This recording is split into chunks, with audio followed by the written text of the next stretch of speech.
Hey guys, this is Siobhan with SLK Services, and I want to take the time out to thank you so very much for coming over to watch this video. If this is your first time here, don't forget to like and subscribe, and also comment down below just to let me know you were here. And then also, if you are a returning subscriber, thank you so very much for subscribing to my YouTube channel. And guys, I look forward to share more videos with you guys, and I just want to let you know that I appreciate each of you. So guys, I want to talk to you guys today about commitment adherence with Arise Virtual Solutions. And the reason why I want to talk to you guys about this is because it is something that is very important when you're contracting with Arise. And I'm just going to share a recent situation that I encountered myself. So as I told you guys, when I came back maybe a little over a month ago, that I had started back servicing with Arise Virtual Solutions because I had to take a break because of my son, and I had gone through a class, spent about a month in class, not a complete month, but close to a month in class, and then I started serviced every day up until maybe about 3 weeks ago. So what happened was, so basically, I want to tell you what commitment adherence is before I even get into what happened. So long story short, commitment adherence is basically a score that you have to have for a client and making sure that you uphold that score in order for you to keep your contract. So some commitment adherences can be 90%, 95%, or 100%. So basically the client that I was servicing, it was 90%, or it is 90%. And so my commitment adherence got below that amount simply because I had to release some time, like how I had set my schedule up. So what I would do is I would work in the morning time for a short period of time in the morning, and then work later in the evening to pick up time because that's when my kids slept. And so what happened was that the morning shift that I would pick, or that I was picking, I should have picked like earlier in the morning, maybe like a 4 a.m. schedule. When I was picking my schedule, there wasn't a 4 a.m. schedule available. And then my kids would normally sleep during the time that I worked. But for some reason, their schedule changed, and that wasn't a good thing. And then on top of that, I found out that I had to have surgery, and surgery was a thing that really just tipped the iceberg. And I'll tell you guys more about that. So what happened, I went to the doctor, I called my primary care, knowing when I went in, I was either gonna have, so knowing that I would have to have surgery, or I would have to have them provide medicine or do something different in order for me to get back to where I needed to be. So basically, I went into my primary care, and she ended up giving me some antibiotics, and then she had me call a surgeon to basically schedule myself for surgery. So my surgery was supposed to be October the 7th.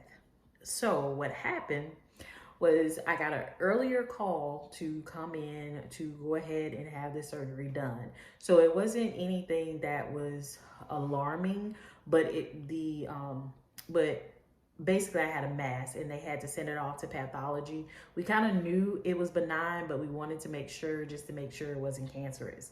So they sent it off to the pathologist, came back, everything was fine, but I did have to end up having surgery earlier than expected. So I knew going into surgery, it was gonna be like a 2-week recovery. And so had I taken an extra 2 weeks off, or not service when I was supposed to service, or like picked up a schedule and had to release time, it was only gonna take up more, or take away from my commitment adherence. And I was like, well, I would rather give up or self-terminate my contract and then take the class all over again, which I'm currently in a 6-hour class. Normally the classes are 4 hours. That's another story for another day, but it's a 6-hour class, or a 6-hour certification class. And so the benefit of the 6-hour certification, I'll just say this, is that we get to do our coursework while we're in class. So there's no additional coursework after the class is done, unless you didn't finish your coursework within the class time frame. But Other than that, you go through and just like all the regular certification classes, and then you have that time to do your self-paced work that you have to do with the client, and you don't have to worry about it after class if you get it done. So that's basically why it's a 6-hour class. So I tried to get a 4-hour class even after signing up for the 6-hour class, found out that I couldn't do it. And so here I am. Here we are. But in the midst of me doing that, in the time that I was off, maybe about the 3 weeks that I was basically off, what happened with all of that, I was able to go back through, because I had signed up for to do government contracting back in 2008, which I never took advantage of it. And I found this girl on Instagram, and she was talking about government contracts. So I was like, I'm already registered with the government, so why not just get more information and then go through the process to try to do that. So again, I plan to stick with a rise, plan to do all of that.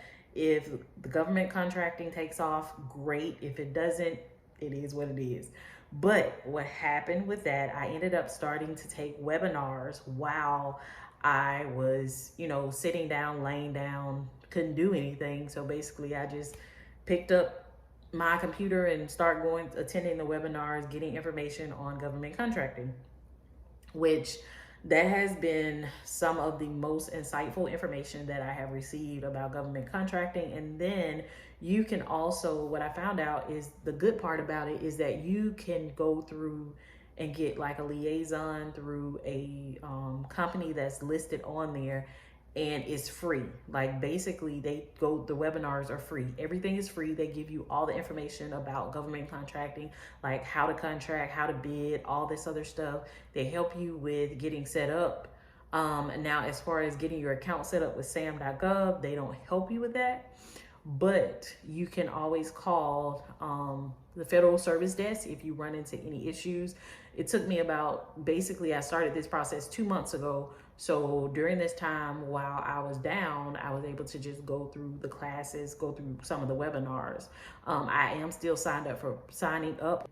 Like I took a lot of the webinars before my class started. And so once my class ends, then I'll go back to, going through the webinars for the government to find out more, because by that time I'll be working on my contract, and then I'll be able to go there.